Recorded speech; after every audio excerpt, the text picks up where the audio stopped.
Hey, welcome to step 5, the second and final training that I'm going to do here with this. This is all about your pending business.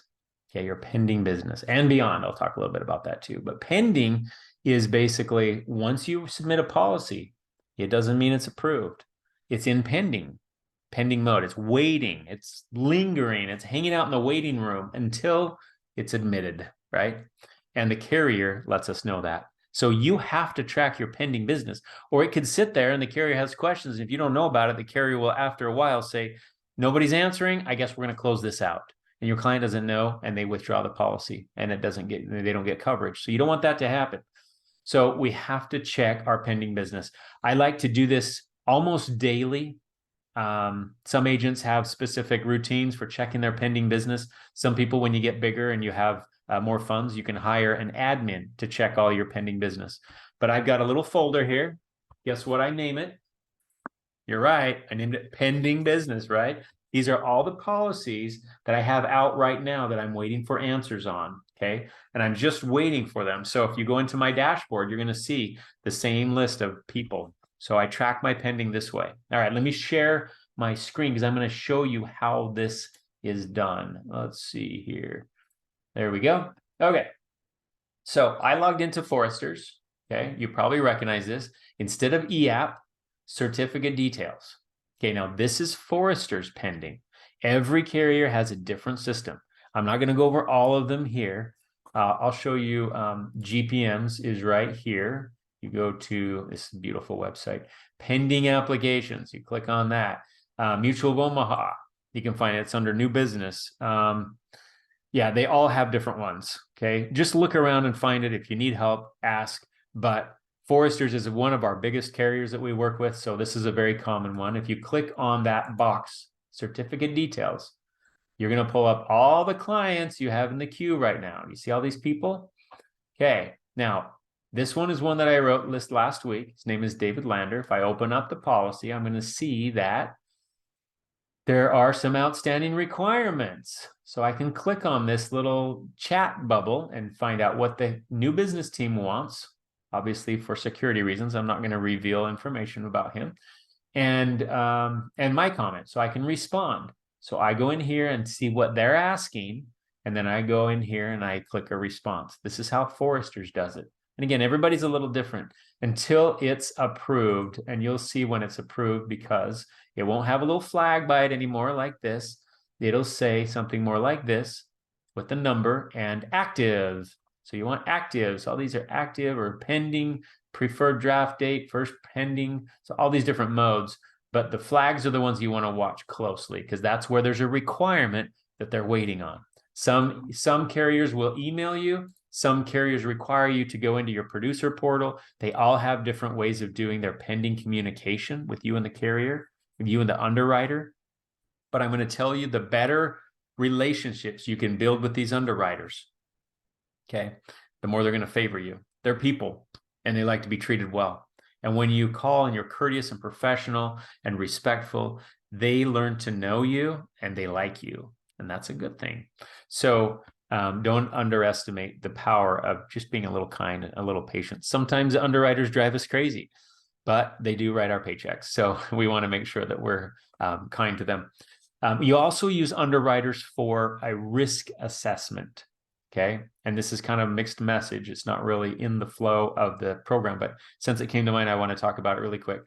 If you have a case that's really complicated and you're not sure what to do, you can put it on hold. You can get on the call with an underwriter or email them, and they all have different ways of communicating. I have a sheet for that as well. And you can run a risk assessment with the underwriter. Here's a case. Here's the details.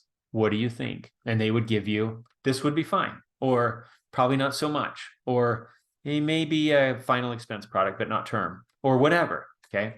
They will give you an answer. And sometimes you're pleasantly surprised. Looks good. Let's go ahead with the application. Sometimes you have high hopes and an underwriter shoots it down. So an underwriting risk assessment is a really good use of your time, especially on complicated cases. And it will make you a smarter underwriter because you're slowly learning to think like they think. You're getting little tidbits and little nuggets of detail and input.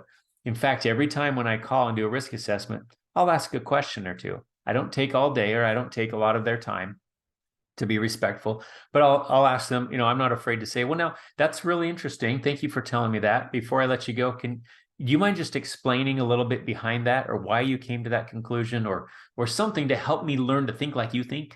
Because that would be really helpful, so that I don't have to call you and get underwriting risk assessments done. I can learn to think like an underwriter and help my clients better. So don't be afraid to do that.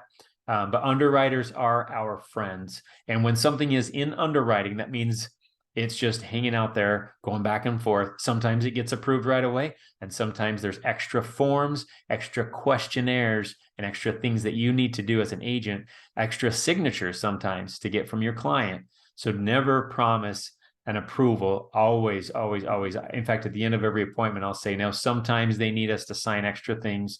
Don't worry about it. Just make sure you're responsive so we can keep things moving. Is that okay? So I kind of plant the seed. Then when something happens, I can always go back to the client and they're expecting it. They're like, oh yeah, he told us about this. So they're not worried. So anyways, good stuff. Thank you for listening. Thank you for getting through this training. I hope this has been very helpful to you. There's a lot to learn. Don't feel overwhelmed. Just take this one step at a time. Really, for right now, all I want you to do is get some leads, dial, get some people on your calendar, and then let's get in touch. You and me, or you and your manager, and talk about those appointments and go run them. Don't be afraid to mess up. You've heard me say that many times in this training. Don't be afraid to mess up, because the sooner you go through the motion of doing your appointments, the better you're going to get faster. And then once you start getting better faster, you start getting more profitable faster. So that's what we're here to do, is help you build a successful business. So let's treat this like a business. Okay. Show up when you commit to yourself. You're going to show up. Work hard when you're doing it. You're going to get some rejection. You're going to have bad weeks. You're going to have bad dial sessions. You're going to have bad appointments.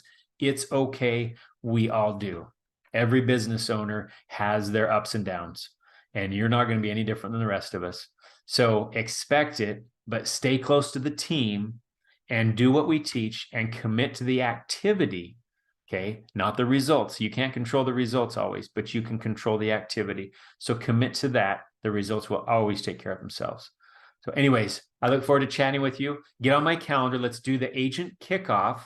Okay, it's probably time to schedule that. You're going to get your good to go email if you haven't yet. Your carrier contracts are going to come in soon. And then with that agent kickoff, that's you and me. We're sitting down. We're going over your specific game plan, or you and a manager. And we're going to go over all the details and remove all the questions and get you a start date and get you writing policies, making dials, setting appointments, writing policies, go through pending, get it issued, repeat, rinse and repeat. Okay. So I look forward to chatting with you and getting things rolling. Thank you so much for listening. Have an awesome day. Bye.